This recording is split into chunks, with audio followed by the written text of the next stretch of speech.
Welcome to Tech Talk Nick. Today I'm going to show you one of the easiest and safest ways to start learning Linux using Ubuntu Multipass. Multipass gives you a lightweight Ubuntu virtual machine that runs on your Mac, Windows, or Linux system with almost zero setup. It's just perfect for practicing commands, testing tools, or learning Linux without breaking your main computer.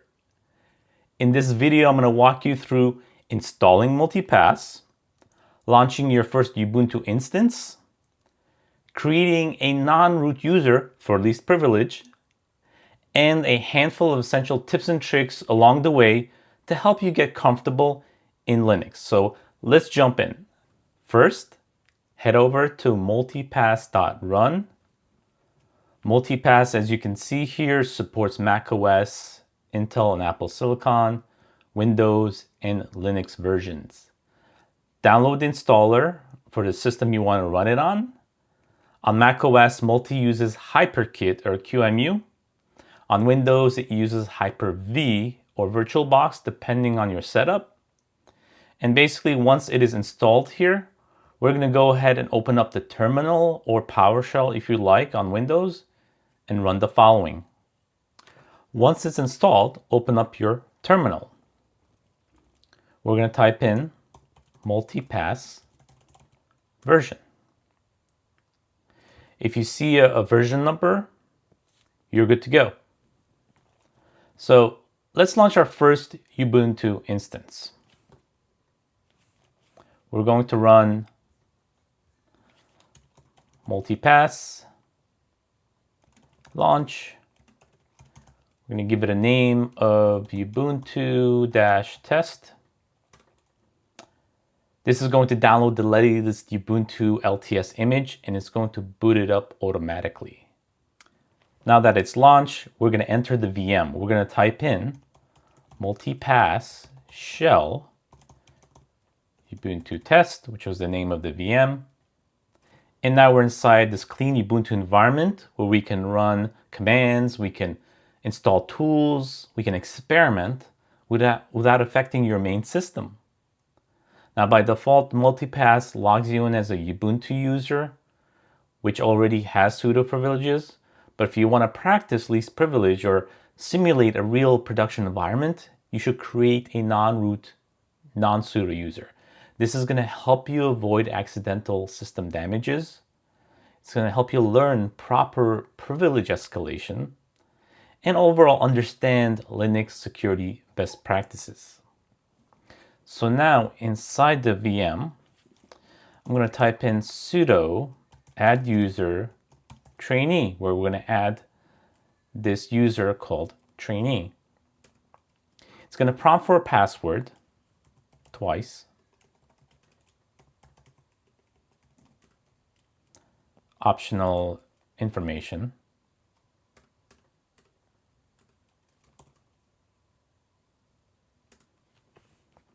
And it created the user. We remove this user from the sudo group. So we're going to type in sudo del user trainee sudo. It says the user trainee is not a member of a group. Okay, perfect. We're good to go. Now we're going to switch to the new user, su, which means switch user, trainee, prompt for our password, and we're in. We are the non-privileged trainee user. Now we're going to test this now. Try running something privileged, right? So we're going to type in sudo apt update. You'll see it fails. Perfect, right? This is exactly what we want for a safe learning environment. Now that you have a safe sandbox, here are some top skills we're going to go over to practice as a beginner to kind of help you get familiar with this environment.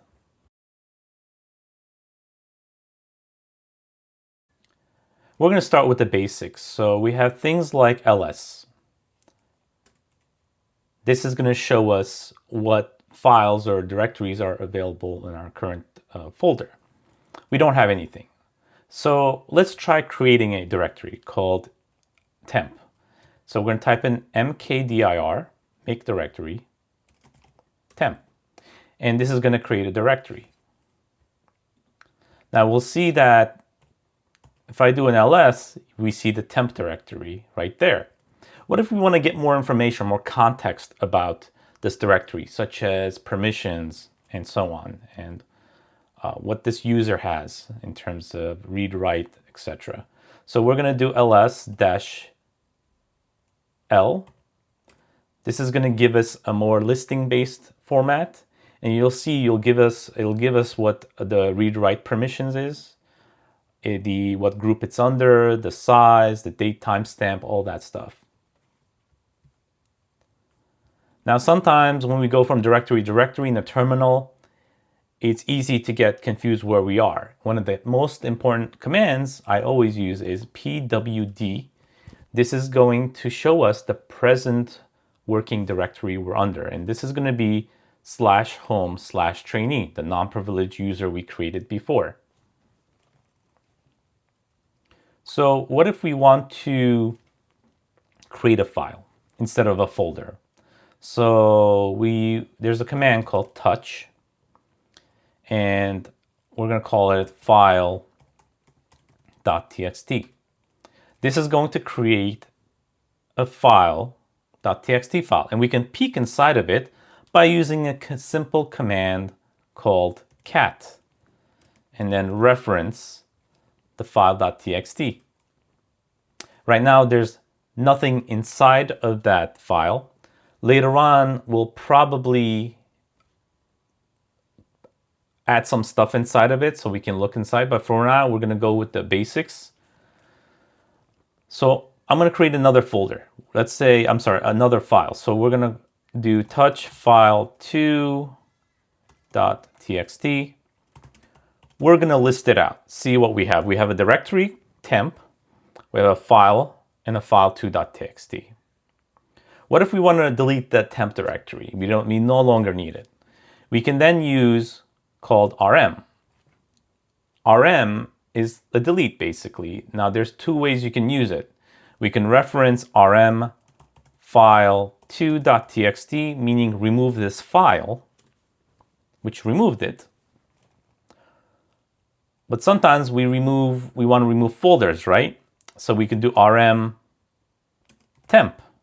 But let's see what happens. We got an error saying cannot remove temp because it's a directory. So there is a way to delete directories, and you'll need to do rm-r, meaning recursive, and then temp. And that removed the directory.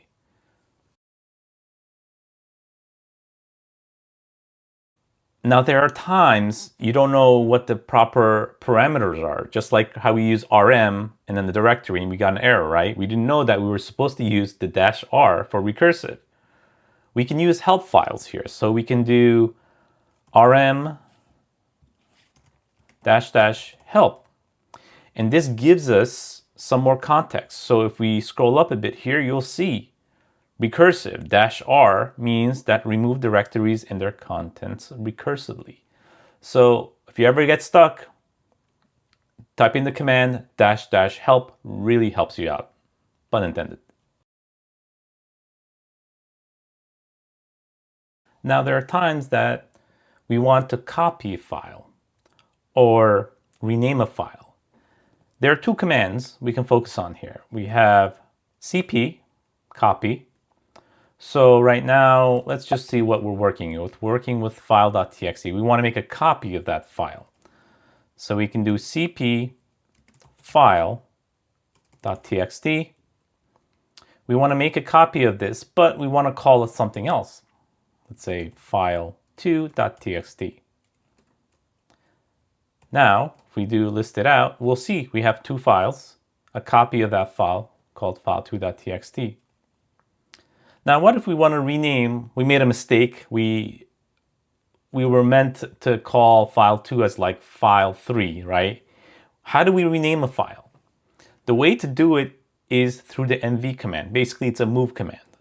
So we're going to do mv file2.txt, the original file name, and the new file name, so file3.txt. If we hit enter and if we do ls, you'll see all of a sudden that file2.txt got renamed to file3. So think of it this way. CP means make a copy of the file. And V is basically a cut and paste. It's replacing the existing file with something new. So that's a very common trick command to work with when you're modifying files in Linux.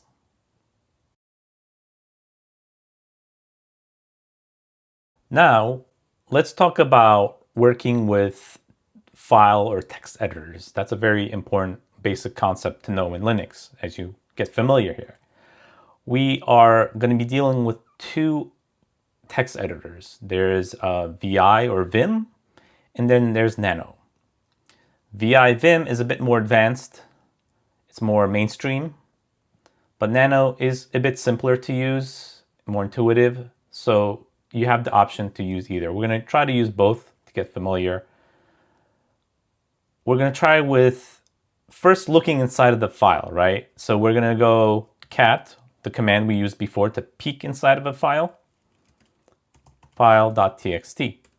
There's nothing inside of there. Let's say we want to edit this. So let's go ahead and try nano file.txt. You'll see that Nano is already installed in this instance. It's there and it opened up the editor. We can do, this is a script and we're going to save this. So we have little shortcuts on the bottom there. You'll see we are going to do Control O to basically write out, meaning saving the file. It's going to say write to file. What's the name of the file? File.txt. I'm going to hit enter. Wrote one line, meaning one line got edited. It saved it. Now we're not done. We need to exit out of the editor, of the Nano editor. And to do that, you'll see here, Control X. This is very handy. That's why a lot of starters really prefer Nano editors because all the commands are there. So now if we do cat file.txt, you'll see this is a script. Now let's play with Vim or VI. Another way is to type in VI file.txt. You'll notice on the bottom, Vim does not have, or VI does not have a legend you can go. So you kind of have to get familiar with some of the Vim commands. That I can show you a separate course or a little snippet on that later on.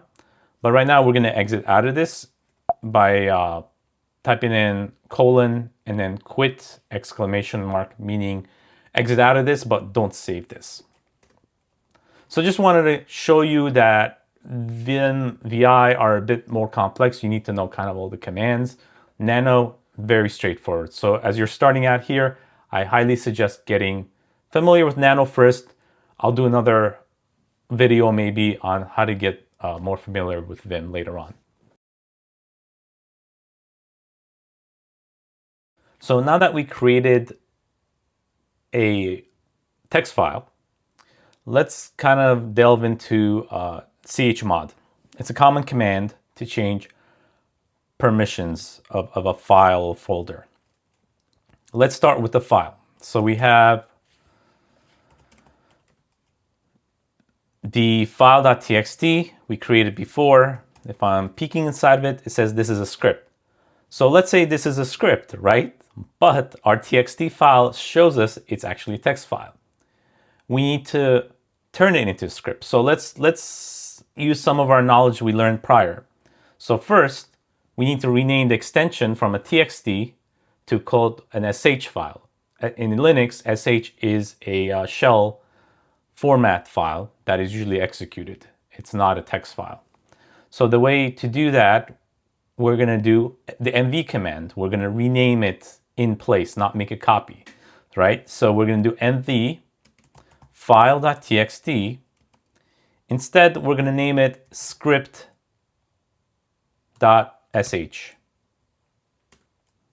You'll notice now, if I do ls, my file.txt got renamed to script.sh, but we're not done. We need to modify this to give it the executable permission to be run as a script.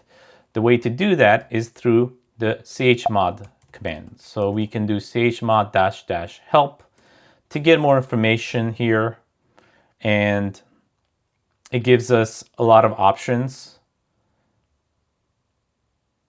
One of the things we're going to focus on here is giving it executable rights. So you'll see there is a plus. We can do a plus, and then here do an X for executable rights.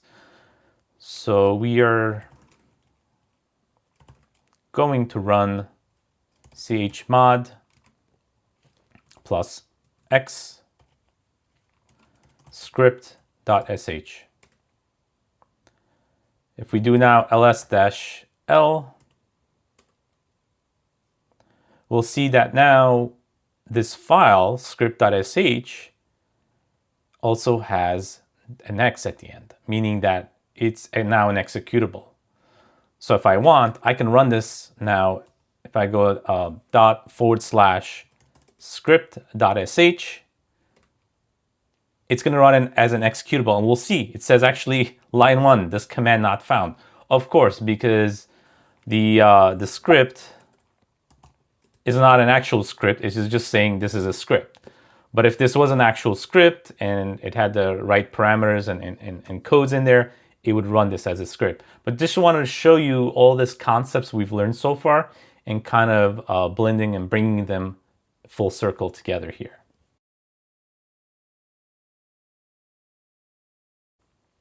Now let's talk about software that are usually installed. On this Multipass VM, there are some things like we saw, Nano Editor was already installed, but there are going to be software that are not always pre-installed, and we're going to have to install that software. But remember that we tried to install a software as a non-privileged user, and you'll notice that it didn't allow us. So this means we're going to have to switch back to a sudo or a privileged user in order to install the software. And I'm going to show you how to do that. So first thing, we need to get a baseline. Who am I? What user am I under right now? And that's what this command means. I'm the trainee. I'm the non-privileged user. I need to get those privileges. So how do I do it? I basically log out, or I can type in exit, and it logs me out of the trainee user back into the main user that Multipass had set me up. So if I now do who am I am the Ubuntu user that Multipass originally created. And if you remember, Ubuntu by default creates a privileged user. So now this user is going to help me install a software that I need. So let's say tree. Tree is like a command that lists directories within folders. Let's see if it's even installed. So I'm going to type in tree here, and you'll see command tree not found, but it says can be installed with these commands. So first thing with Ubuntu we need to do is update our catalog. It connects to repository where it pulls all these files. The way to initiate that connection with Debian-based Linux, you always have to do this, called sudo apt update. It's going to connect to those ubuntu.com directories, and it'll say 34 packages can be upgraded. So we have an initial connection. Now we're going to run sudo apt install tree, meaning software that we were missing that we need to install. And now you'll see that it's connecting to the repository, it's pulling that software, and it installed it. So now if I try to type in tree, you'll see it's actually working. It installed it. So that's saying that there's 0 directories, 0 files. Because if you remember, where we created files earlier was under the trainee user, not the Ubuntu user. So if we wanted to test this tree command, we can go ahead and do touch file 1, file 2, create a bunch of files. Here we go. And then we can type in tree. There you go. That's what this does, kind of breaks down what, in a tree structure. It's really cool to help you get familiar how your files are organized. But now you can see that with Debian, you have to do sudo apt update always, and then with the install specific commands thereafter.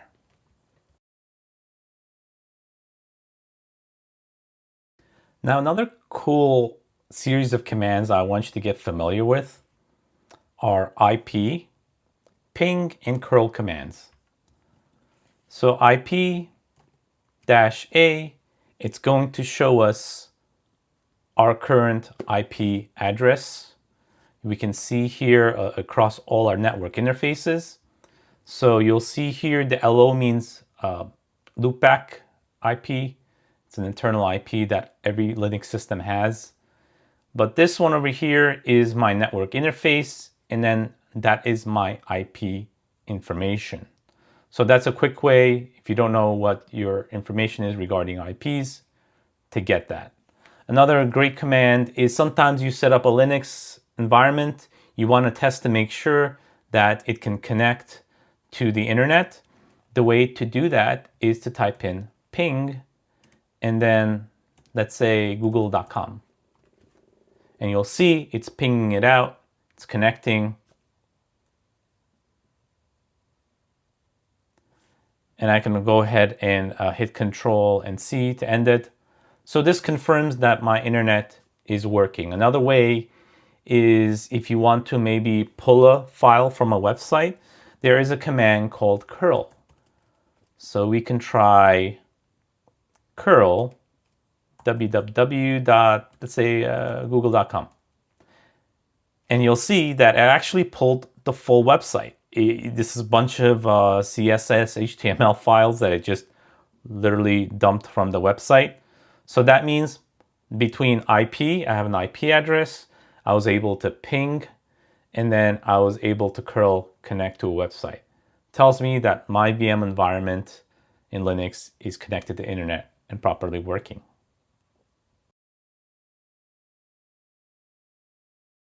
Now, another essential tools you need, mostly when it comes to troubleshooting Linux, is a series of commands I'm going to show you here. One of them is to understand what version of Linux am I running, what distro and what version. I can run uname-a.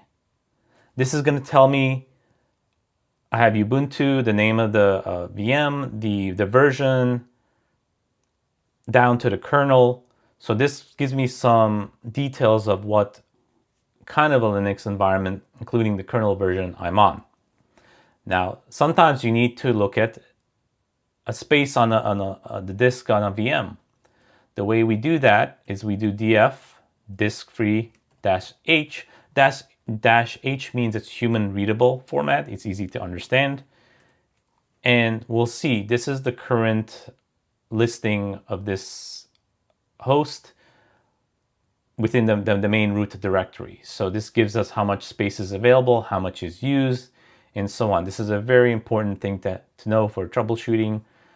Another one is free-m, shows us how much memory we currently have on this VM and how much is available.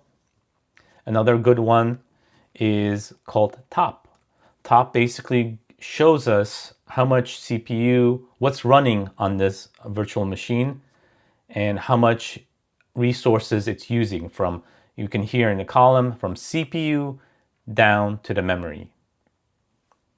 So I hope this is a very important key utilities to have under your belt, mostly when it comes getting baselines of the version, disk space, how much memory is free, and what is being used in terms of processes.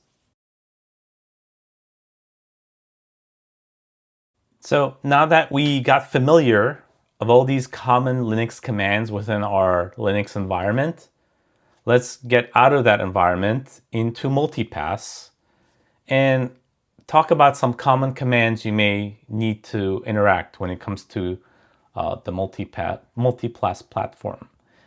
And some of these commands are things like multipass list. But before we do, remember we're still in the VM. So we need to exit out of that VM. And the way to do that is exit. Now I'm out of that multipass within that VM. I am on my actual macOS terminal.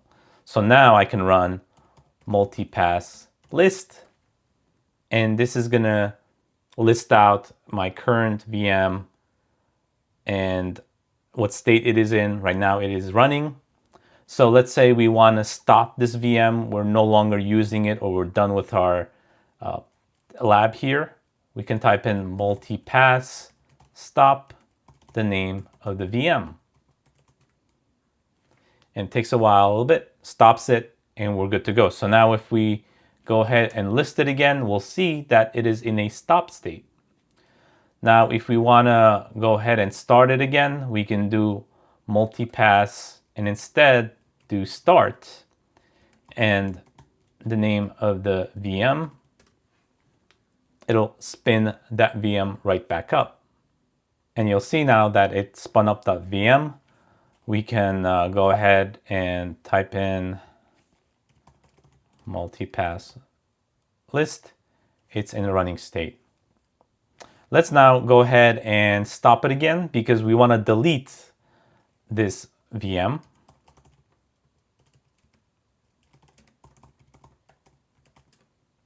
We're stopping it. So we're going to do multipass delete, the name of the VM. It's been deleted. Now, fun fact, it's not really deleted fully from the system. It's kind of like in a recycling bin somewhere. So if you really want to wipe this VM out and no chance of recovery, you can do a last step, which is multipass purge. This is completely going to wipe that recycling bin and you can no longer recover this VM. The only way is to go back to the beginning of the video like we started and then start creating our VM instance.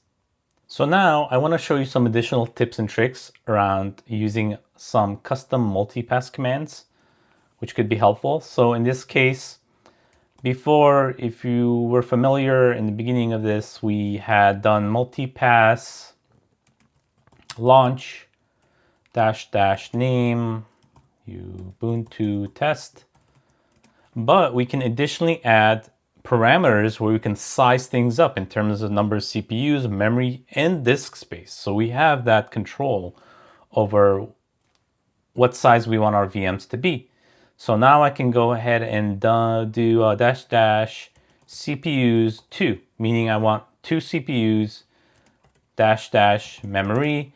I want this VM to have 4 gigs of RAM -- disk. I want it to have 20 gigs of space. Now, if I hit enter, oh, the Ubuntu test already exists. I have to give it another name. And there it is. It's now going to spin up another VM with 2 CPUs, 4 gigs of RAM, and 20 gigs of space. So another cool tip that I can share here is running commands within the multipass VM right outside of multipass. So right now on my root of my macOS terminal, I can type in multipass exec Ubuntu test, which was my VM I had created earlier, -- ls -l/. So you can see I can run commands within the VM by being outside of it. So that's kind of a cool thing to be able to do sometimes as you manage multiple VMs in your lab.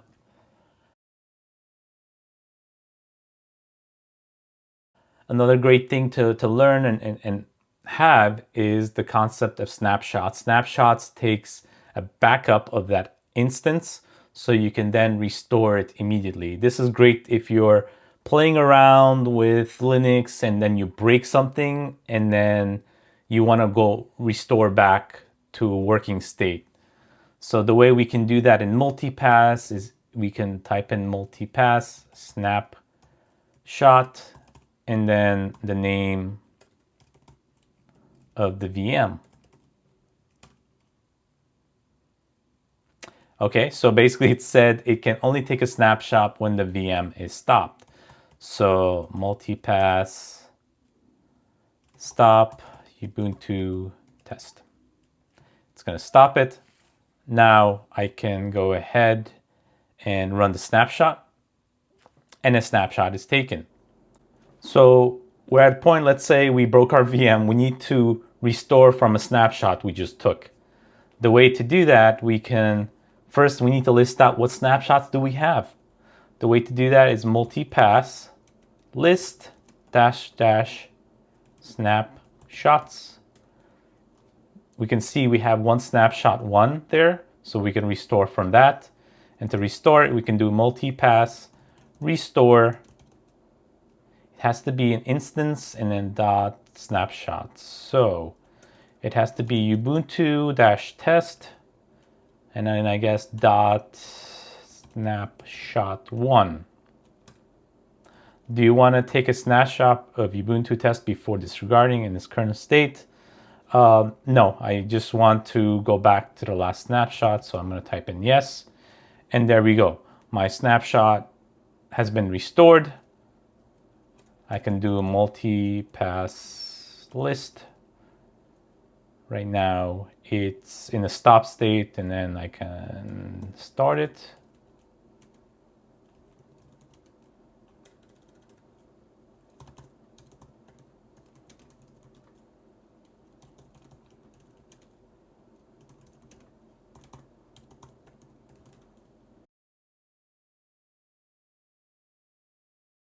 And that's it.